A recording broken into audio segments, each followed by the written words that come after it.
Boa tarde, Fernando. Tudo bem? Obrigada pela sua participação aqui conosco. Tudo bom, Daiane? Um beijo para você, um beijo para quem está Beijo. nos assistindo. Já peço desculpas pela semana passada, um monte de Imagina, não faça contratempos isso. aconteceu. E, enfim, estamos aí à disposição com esse monte de rolo, né? Esse rolo Que do, horror. do Eduardo Apple, ele assusta a gente. Sabe por quê, Daiane? Que as pessoas não estão notando uma coisa, que inclusive de repente notaram, mas não viram a gravidade disso. A decisão do TRF4 é em cima de um áudio, né? Um áudio que não foi periciado e que necessariamente pode ser discutido. Se a defesa do juiz Apio disser que aquela voz não é dele, e se não houver perícia capaz de provar que é ou não é, as decisões do STF começam a ficar complicadas, porque, de alguma maneira, as vozes e as conversas feitas lá na Vaza Jato, ou seja, os áudios que foram utilizados, também tiveram uma perícia, vamos dizer assim, que foi contestada pelo lado da Lava Jato, né? Então eles vão colocar o STF numa sinuca de bico, porque ou esses dados valem para os dois casos ou não valem para nenhum dos dois. Ou vão criar um cavalo de batalha a partir daí dizendo que o mesmo STF valida determinadas provas contra o Moro e não valida contra o Apio. É um rolo grande isso aí que a gente vai ter que acompanhar de perto. Não, é bem puxado aqui esse gancho que você nos traz, Fernando, justamente porque o áudio que eles apontam lá diz que eles fazem uma referência numa suposta perícia inicial, porque as investigações não foram conclusivas ainda, não concluíram.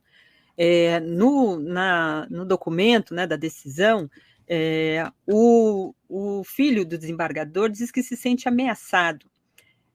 E é engraçado porque o que ele entende por ameaça, né, se a gente pegar as conversas que você citou da Vaza Jato, aquilo sim era de arrepiar e de causar estranhezas. Até os comentários sobre a morte da Marisa Letícia, né, mulher de Lula, da primeira-dama, a questão do irmão, do neto, né, os comentários que aqueles procuradores faziam lá eram de arrepiar os cabelos.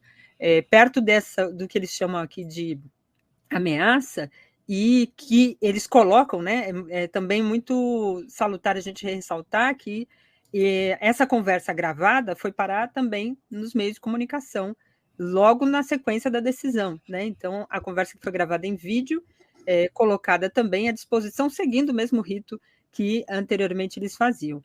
Aquilo que consideram ameaça é uma fala toda truncada, né, porque supostamente um funcionário, um servidor do Tribunal Regional Federal teria ligado para o filho do desembargador, querendo informações, dizendo que tinha ali alguns dados sobre a receita, que tinha uma restituição que ele teria que receber e queria algumas informações. E aí o filho do desembargador fala, mas como é que você conseguiu meu telefone? Não deveria falar com ele, tal.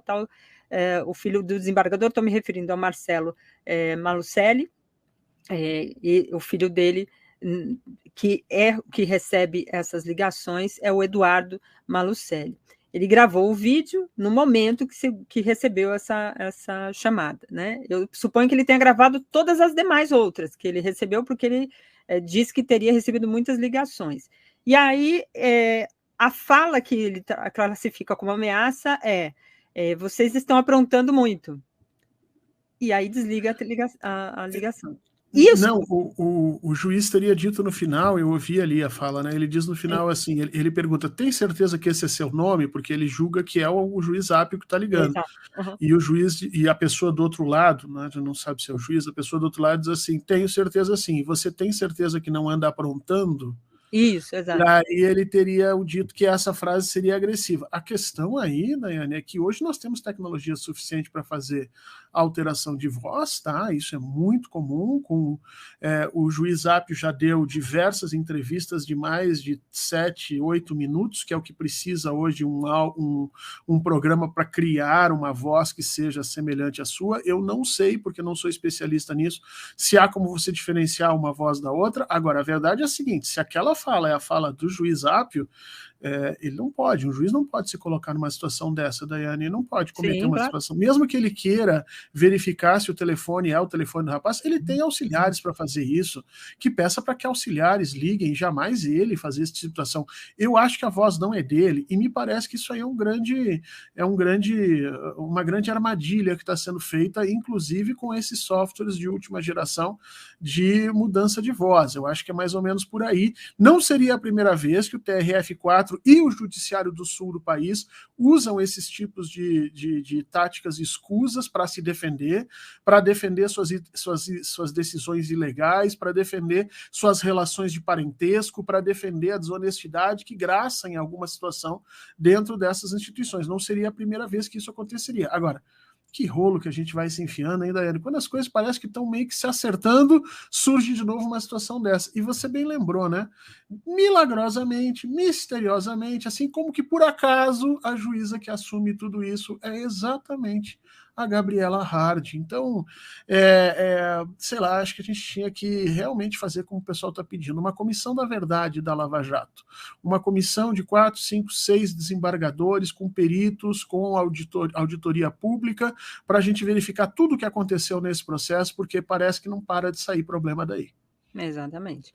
E um outro fato, e aí eu queria explorar um pouco mais essa tua análise aqui, Fernando, é que, do ponto de vista midiático, a narrativa é de que o juiz Apio estava requentando, esse foi o termo, requentando processos, tirando processos que estavam arquivados e abriu novamente, porque na avaliação dele teria que haver algumas investigações de questões que estavam nebulosas, mas os procuradores da Lava Jato dizem que ele estava fazendo processo de vingança. E aí ontem nós tivemos aqui o Dalmey, que foi um dos agentes responsável por aquele grampo colocado na cela do Youssef, e é isso base particularmente também desse desespero por parte dos lavajatistas, e ele nos contou aqui numa entrevista muito importante e bem detalhada como é que aconteceu o desdobramento daquele grampo, quem deu a autorização, né, quem mandou colocar aquele grampo, e que depois, no decorrer do caminhar ali da atuação dele, foi verificado que não tinha uma decisão judicial, que foi mandado por uma delegada, na época, a autoridade ali no processo, para colocar aquele grampo dentro da cela, e ele colocou, e a partir daquilo, quando descobriu que não tinha autorização judicial, ele mesmo se colocou de forma a repreender os colegas, né, que estavam fazendo aquilo, a revelia da lei, colocando inclusive a sua trajetória profissional, e a partir do momento em que ele não concorda em seguir o discurso para falsear a ilegalidade, ele passa a ser perseguido pela Lava Jato, pelos procuradores e delegados que o acompanhavam ali. Somente ele e outro agente é que ficaram numa posição de falar, não vamos usar a nossa profissão, nosso legado, nossa trajetória e nem a lei para fazer esse tipo de coisa. E hoje, a partir justamente da máquina que ele trabalhava, conseguiu se comprovar e guardar, reservar ali todo o conteúdo e mostrar que aquilo que eles estavam falando era verdade, não uma linha de sabotagem, como diziam anteriormente. Então, ontem um depoimento muito importante nessa direção. O desespero da Lava Jato, dos lavajatistas, né, Moro, Deltan e outros, é justamente essas revelações, porque além da Vaza Jato, além dos desgastes que eles já sofreram com as anulações das condenações e as demonstrações todas que a gente assiste ao longo desses últimos anos, eles podem ser incriminados ainda de forma mais jurídica e não só política, né, com relação às condutas feitas ali naquele processo. As responsabilidades seriam ainda maiores. Então, claramente um desespero, essa arrumação toda. O desembargador responsável pela denúncia é justamente o desembargador pai do advogado que supostamente estaria sendo ameaçado, enfim. E aí tem a Gabriela Hard. Tudo isso mostra uma estrutura muito difícil. E a imprensa continua com uma postura de defender essas condutas, porque faz parte dela também esses crimes todos. Ela também participou desses crimes todos. Recentemente, acho que foi o Mário Vitor falou sobre isso, né? Que a cassação do mandato do Deltan era também uma cassação à imprensa, que precisava entender que cometeu erros graves ali. Como é que você vê isso, hein? Não é a primeira vez que a Lava Jato faz isso, tá, Daiane? A gente vai ver que, se você... Eu que estudei no início o processo da Lava Jato com algum cuidado, a contadora que dá início à coleta de provas em que o Moro colocou, ela tem um escritório de contadoria, ela indicava para a Polícia Federal quais eram as caixas em que estariam os documentos do Youssef especificamente, mesmo que a decisão do Moro não mandasse pegar aquelas caixas, aliás, desculpa, não mandasse pegar as caixas com o nome Youssef, ela indicava aquelas caixas para que o Moro pudesse, a partir daí, a partir de uma espécie de coleta aleatória de provas que a Polícia Federal teria feito, conservar para si o direito de continuar julgando o Youssef. Quer dizer, ela fez isso, ela participou dessa falcatrua com a Polícia Federal, e quando ela começa a ser chamada pelos advogados de defesa para se manifestar e ela percebe que a Lava Jato não vai defender ela bota a boca no trombone. Você pode procurar aí em assuntos, em artigos antigos, onde ela vem a público dizer: eu fiz parte desse conluio para esquentar provas, para que a Polícia Federal pudesse pegar as provas que interessavam ao Moro. E isso aconteceu. Um segundo momento, e aí a Lava Jato vai para cima dela e tenta prender ela, inclusive o Sérgio Moro ameaça ela de prisão, e ela acaba se calando. Um segundo momento é quando, logo no início da Lava Jato ainda, alguns delegados da Polícia Federal, especialmente da Corregedoria, são chamados para questionar esse negócio do grampo e de outros grampos, porque não foi só o Youssef, todos, na realidade era uma prática histórica do Sérgio Moro, grampear os advogados dos indivíduos que estavam ali na defesa. Não foi a primeira vez que ele fez isso na Lava Jato, ele fez isso enquanto ele estava com Comarca, por exemplo, em Foz do Iguaçu. Era comum ele fazer esse tipo de coisa. E aí esses delegados descobrem esse tipo de situação, mostram que existia uma série de grampos, não só no Youssef, mas em todas as celas, basicamente, tinham grampos ilegais gravando advogados de defesa. E esses delegados passam a ser agredidos, então, por colegas da Polícia Federal e pela Lava Jato. Quer dizer, a Lava Jato historicamente comete esses absurdos e vai para cima das pessoas que denunciam. Agora, a gente tem que perguntar o seguinte, Daiane, por que isso acontece isso? Porque existe um pensamento messiânico por trás do judiciário no sul do país, que é aquela coisa do nós somos honestos e nós vamos limpar o restante do Brasil, doa a quem doer.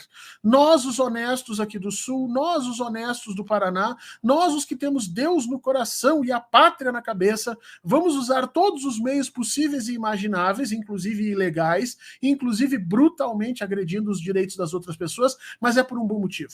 O motivo é salvar o Brasil dessa ditadura corrupta que tem por aí. E esse pensamento, Daiane, sabe o que ele tem na base? O fascismo. É exatamente esse pensamento que levou a Alemanha e a Itália a construírem aqueles regimes de loucos que adoravam necessariamente uma ou outra criatura, porque a criatura fazia de tudo, movia céus e infernos para punir aqueles que eles julgavam que eram inferiores, que eram corruptos ou tudo mais. Então, o grande problema disso tudo é que nós temos um fascismo encroado nas instituições, especialmente do Sul, mas não só elas, tá? E que parece que não vai ceder a nenhuma posição que o restante do país venha a tomar. E a gente precisa desarticular. Sabe por quê? Porque se a gente não desarticular eles agora, daqui a mais 1 ano, 2 anos, nós teremos uma outra Lava Jato. Nós vamos ter um outro Moro, nós vamos ter um outro Dallagnol, porque essas sociedades são produtoras deste tipo de indivíduo. E nós precisamos sanear isso no Brasil, se a gente quiser ter alguma democracia. Exatamente. Agora, você falou dessa ascensão do fascismo, né, desse pensamento que permeia nosso país, nosso mundo, eu acho até. O presidente Lula falou ontem sobre o caso do Vini Júnior, que tem repercutido bastante, e eu queria te ouvir, porque a questão dos ataques ao Vini Júnior não é de hoje, né? Os ataques a jogadores brasileiros, ataques racistas a jogadores brasileiros também não é de hoje. O que mudou e o que está mudando na sua avaliação, Horta, para que esse movimento também tenha a repercussão que teve nos últimos dias, ainda que não atendendo ao que deveria ser, mas é uma pressão que tem gerado movimentos. Hoje de manhã teve a prisão de 7 pessoas ligadas a esses ataques ao Vini Júnior. Apesar dos ataques terem ocorrido lá atrás, há 3 meses, se não me engano, que foi o que resultou na prisão de hoje, os atos cometidos há 3 meses atrás. O que você acha que está mudando, se é que está mudando, e o que você acha que pode resultar todo esse movimento, hein? Vamos lá. Primeiro a gente fala do que não mudou, né? O racismo na Europa não mudou. É bom que as pessoas entendam isso. Nada do que está acontecendo aí é novo, tá?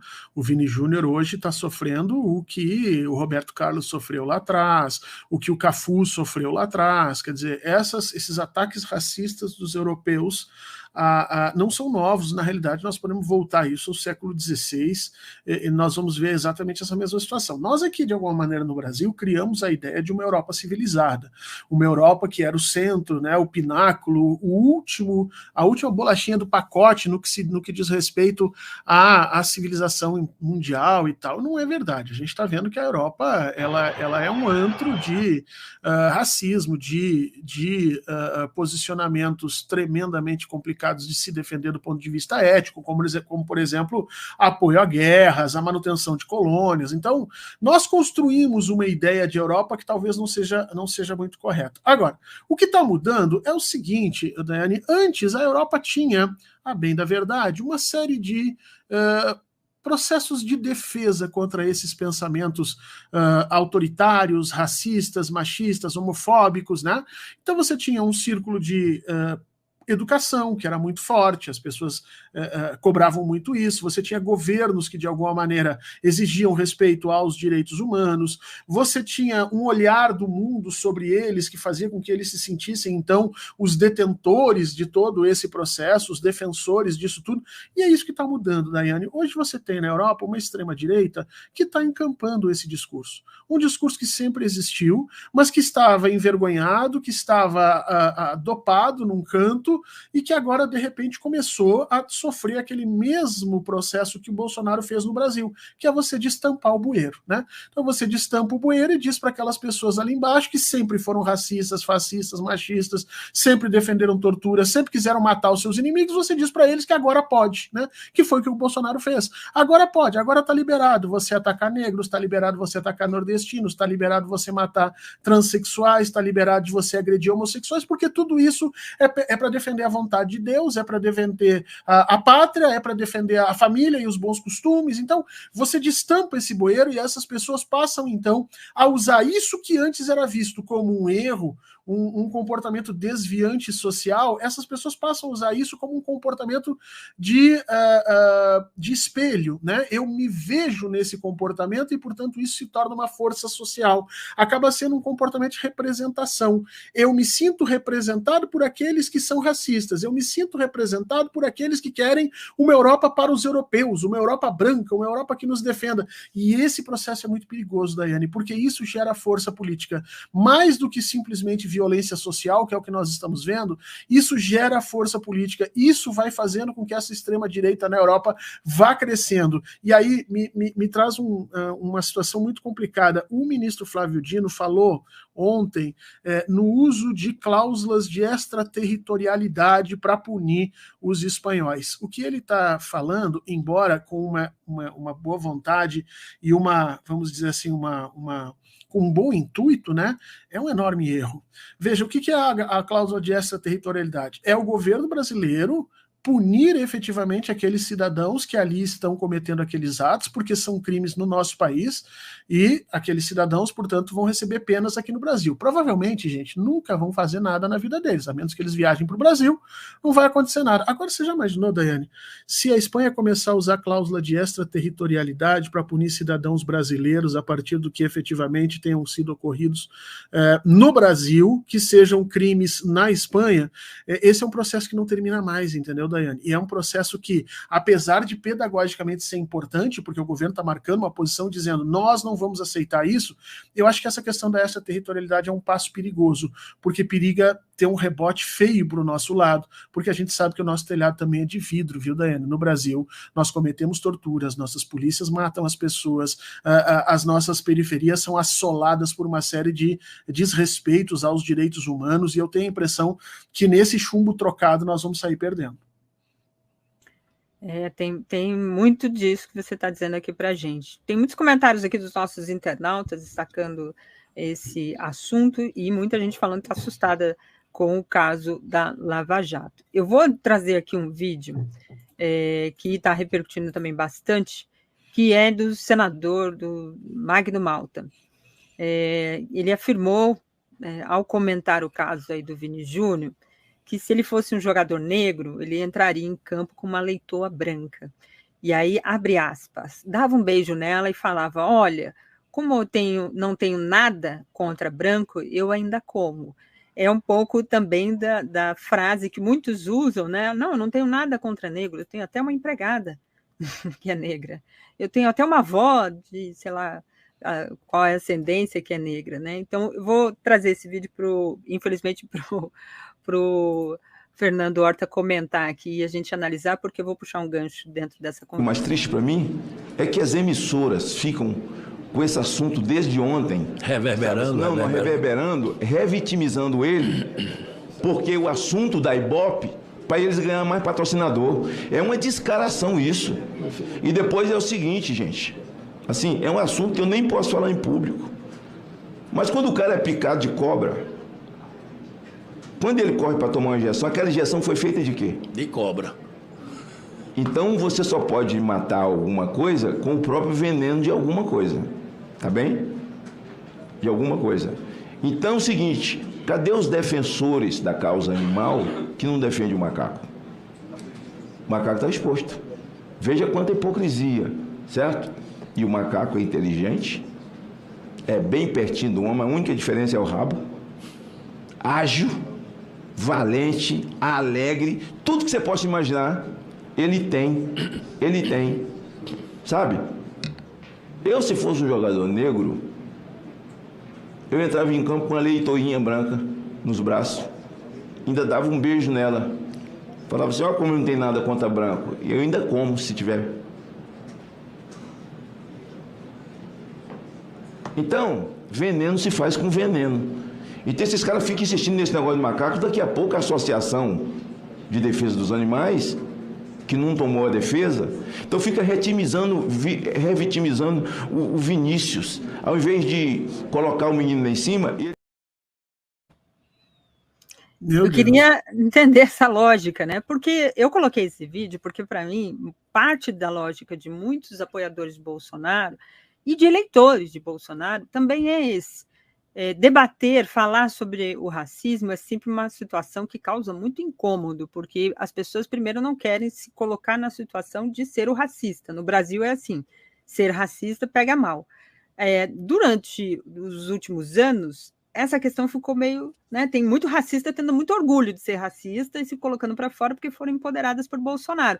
Mas ao longo da nossa história, a gente diz, nós somos um país da democracia racial, da miscigenação, aqui não tem racismo, aqui todo mundo... O problema não é criar cotas para o negro, o problema é dar condições financeiras, é ter trabalho, isso resolveria todos os problemas do racismo. O Vinícius Júnior é um exemplo de que não é muito por aí. Mas esse discurso reverbera, né? É assustador que tenha sido de um senador da República, né? A primeira coisa que assusta é a incapacidade dele de conseguir se expressar, né? É um pensamento, você imaginar que, supostamente, quando nós elegemos alguém, e assim é que se pensa na teoria democrática, né, que as pessoas que são eleitas estão entre os melhores de nós, né, aqueles que levam a confiança, sei lá, do restante que votou nele, de que ele terá uma condição de compreensão melhor, de ação melhor, de resposta melhor, enfim, e a gente olha uma figura como o Magno Malta, e esse tipo de manifestação dele, ela chora pela incapacidade dele de comunicar abertamente o que ele quer dizer. Agora, nós compreendemos, porque a gente, obviamente, estudou para entender como é que funcionam esses intertextos, como é que funcionam essas mensagens que não são ditas, mas que são tocadas, né? E aí choca o fato de duas coisas. A primeira é do senador, apesar de não ter conseguido se expressar diretamente, ele mesmo deixa claro que o problema não é o racismo. O problema é o uso que as empresas fazem do racismo. Né? Então, assim, é um absurdo, quer dizer, ele meio que está dizendo assim, olha, o racismo é uma coisa que tá normal, todo mundo já conhece, agora, o uso que as empresas estão fazendo disso é verdadeiramente absurdo. É uma tentativa de minorar os efeitos do racismo, em grande medida, e culpabilizar aqueles que dão holofotes, né, que colocam luz a esse processo, que é uma característica que nós estamos vivendo na nossa sociedade. Por anos, o racismo foi daí para pior, Só que eram escondidos pelas grandes empresas de televisão, eram escondidos, obviamente, por quem detinha a palavra naquele momento, e agora não é mais. Então, esse é o primeiro dos grandes problemas. E o segundo é a quantidade de alusões racistas que o senador faz na sua fala. Quer dizer, ele está o tempo todo jogando com essa antinomia entre branco e preto, homem e animal, e no meio do caminho ele usa a porca branca, o macaco, e aí você começa a perceber aquilo que ele não falou, porque ele fala da porca branca, mas ele queria estar falando do macaco negro. E aí ele começa a fazer aquelas associações que são racistas, que são o que consolidam exatamente a continuidade desse preconceito. E isso é triste demais a gente perceber, não apenas que isso está na boca de um senador, como efetivamente que esse senador tem uma representatividade religiosa gigantesca, como ele foi parte integrante de pelo menos 2 governos anteriores, porque o governo Temer também estava, e eu não vou discutir aqui no governo Dilma, onde ele rompe com o governo Dilma, né? Porque no início parecia que inclusive ele estava ali participando, mas durante pelo menos 2 governos ele é parte integrante dessa estrutura de política de sustentação, e que agora ele é indivíduo central dentro de uma oposição, ou seja, Daiane, eu tenho para mim cada vez mais que a qualidade dos nossos políticos ela está diretamente ligada com o funcionamento do Tribunal de Ética da Câmara e do Senado, e que quanto mais esses tribunais são não utilizados, ou quanto mais eles são insuficientes, pior a qualidade dos parlamentares que estão ali. Magno Malta deveria ser cassado e deveria voltar para o lugar de onde ele nunca deveria ter saído, para continuar pregando para as pessoas que acham que esse tipo de estupidez vale 15, 20 minutos do seu tempo ouvindo esse tipo de asneira. Jamais dentro de um parlamento brasileiro e jamais com a força e a capacidade política que ele imagina ter lá dentro. Esperamos que essa gente volte para o bueiro, Daiane. Agora, esse é um trabalho que não vai acontecer sozinho. Eu espero que as pessoas entendam isso. O fascismo não vai voltar para dentro, né? O gênio não volta para dentro da garrafa simplesmente porque você pede. É preciso haver um trabalho de comunicação, de educação, de planejamento para que essas coisas voltem a serem entendidas como inaceitáveis. E, infelizmente, a gente não está fazendo isso. Exatamente. Concordo e muito com o Fernando Horta aqui nesta fala. Horta, tem todo um movimento lá no Congresso essa semana, né? Primeiro a instalação da CPI do MST que está acontecendo neste momento. Instalação não, né? Já ocorreu a instalação, mas ali a agenda de trabalhos. Muitas informações já deram conta ali de que a atuação dos parlamentares, tendo Ricardo Salles na relatoria e Zucco na presidência, vão ultrapassar os limites daquilo que é pensado ou que é estabelecido para uma CPI, porque declarações de ambos dão conta de que qualquer invasão a terras privadas será alvo ali de investigação por parte dos parlamentares. Só que isso também gerou uma reação, né?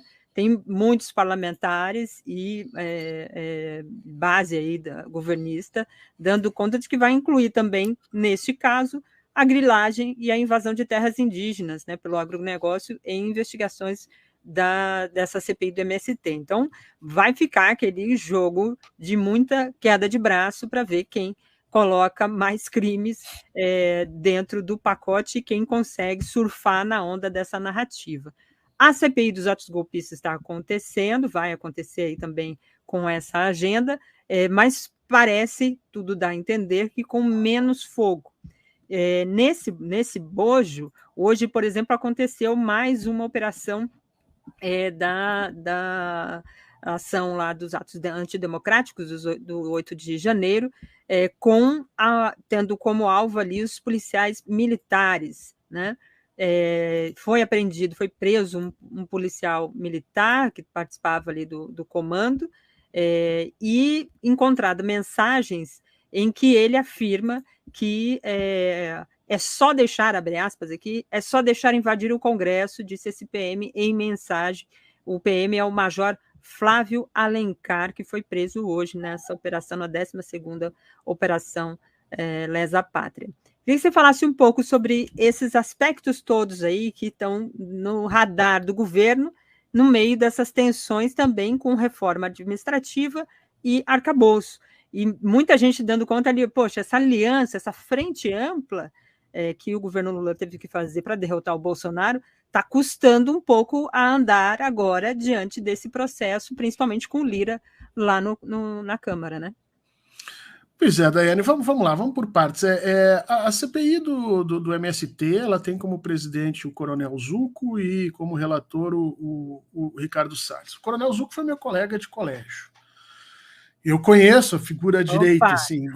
Conheço. Ele tem 2 irmãos mais velhos, um dos irmãos é general, envolvido com uma questão de garimpeiros e tudo mais, e o outro irmão é delegado de Polícia Federal com uma série de denúncias de geração de flagrante no Rio Grande do Sul, de chantagem, extorsão de dinheiro, ou seja, o grupo com quem se está lidando são pessoas que não têm necessariamente nenhum tipo de rigor ético sobre suas ações, que estão dispostos a fazer absolutamente qualquer coisa para atingir o seu objetivo. Então, a CPI do MST vai ser literalmente um tiroteio para todos os lados. Ela já foi criada sem fato determinado, ela foi criada à revelia da lei, e ela é, obviamente, já uma chantagem que o próprio parlamento faz sobre o governo Lula. E se tudo der certo, ela não vai encontrar absolutamente nada, nem conseguir fazer coisa nenhuma de prova contra a MST, mas ela vai gerar uma série de histórias e factoides e compromissos na internet, que é o que